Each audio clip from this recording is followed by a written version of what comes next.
Ini dia senyuman Datuk Seri Anwar Ibrahim yang membuatkan para geng-geng lebai-lebai PAS, pemimpin-pemimpin PN termasuklah Mahathir Mohamad Kepanasan. Jadi sahabat semua, kita boleh nampak bagaimana mereka saban hari menyerang Datuk Seri Anwar Ibrahim, kononnya membuat himpunan untuk turunkan Anwar dan sebagainya. Kerana apa sahabat semua? Kerana mereka semakin risau dengan apa yang sedang dilakukan oleh kerajaan hari ini. Ya, berada pada landasan yang tepat, ekonomi semakin memulih, rakyat semakin menerima dan sebagainya.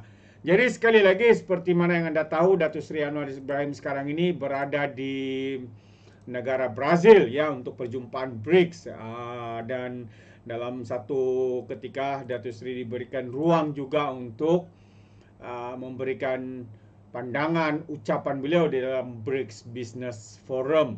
Jadi tanpa membuang masa, ayo kita bersama-sama untuk mendengar mesej daripada Perdana Menteri Datuk Seri Anwar Ibrahim.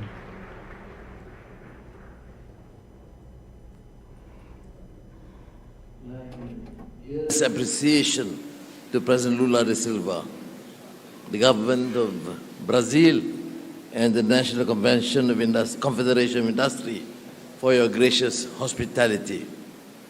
Ministers, Excellencies, ladies and gentlemen, it is a historic moment.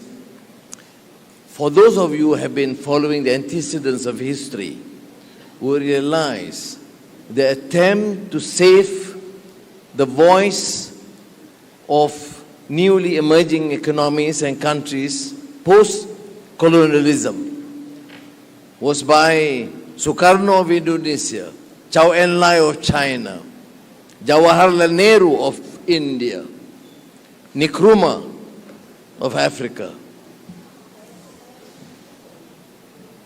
It was a bold attempt to ensure that the voice of conscience, those struggling for freedom and justice, is heard. Not much success.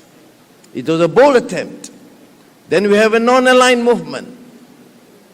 Proceeding that, we have G77, still not achieving the desired results.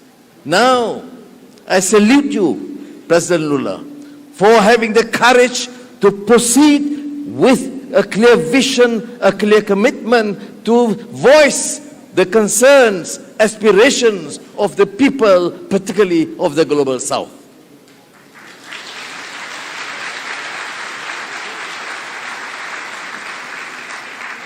But why are we particularly encouraged? Because it is no longer an effort purely of political leadership.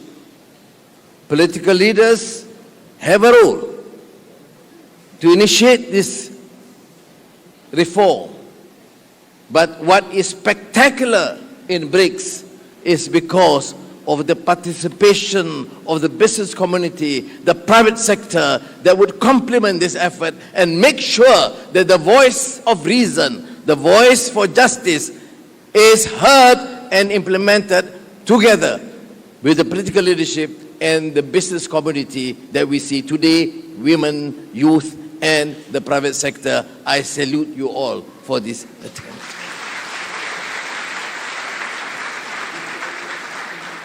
I see this conference more positive. We're not talking about complaining and lamenting those who believe in unilateral actions of tariffs, of protectionism. Here, we have a voice for multilateralism, for collaboration, working with countries of the South, but still engaging with the countries in the North as friends in this new alliance.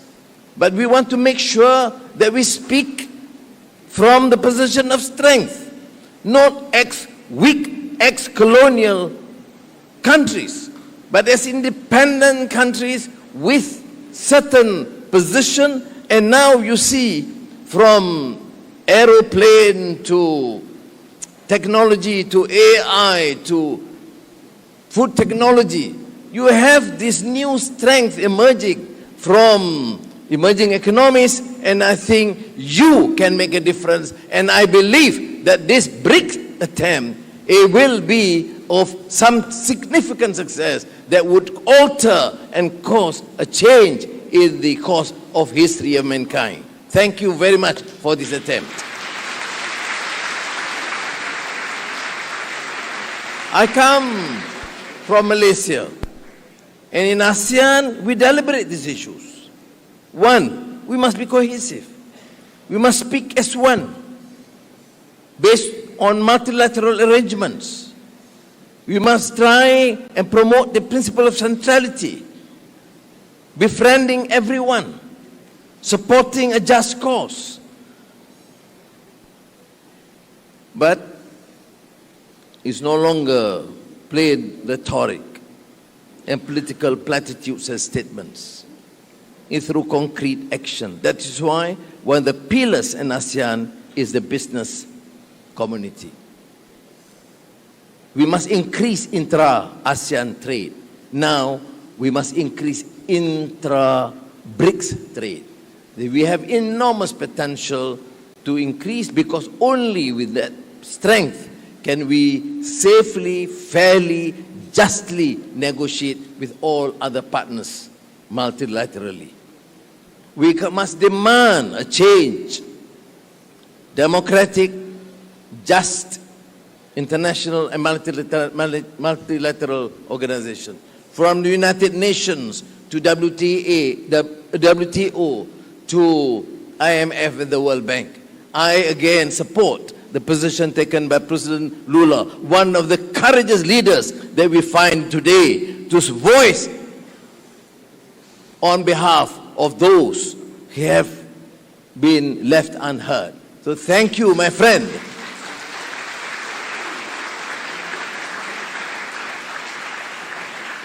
We have attempted in ASEAN, other than enhancing inter-ASEAN trade, is even using financial settlement systems. We use our local currency. Of course, we're not talking about de-dollarization, because there's a long way to go. But at least we try, Malaysia with Indonesia, Malaysia with Thailand, and together with China, trying to use our own local currency, even beginning with 10 or 20%. It makes a difference, because we cannot continue complaining but not executing our own plan in our countries and our friendly neighbors. And I believe, therefore, that what the President said and what the Chairman of the Confederation said about making sure that these items are being considered seriously by the private sector will make a difference. But I come back to the major and central issue. BRICS today of 2025 is not the first attempt, the Bandung Conference of 1955. At that time, we were struggling. No industry, no new technology, no competence, except for a united nation, a country, and political leadership. Now we have political leadership with that vision, and we have strong business community. I believe this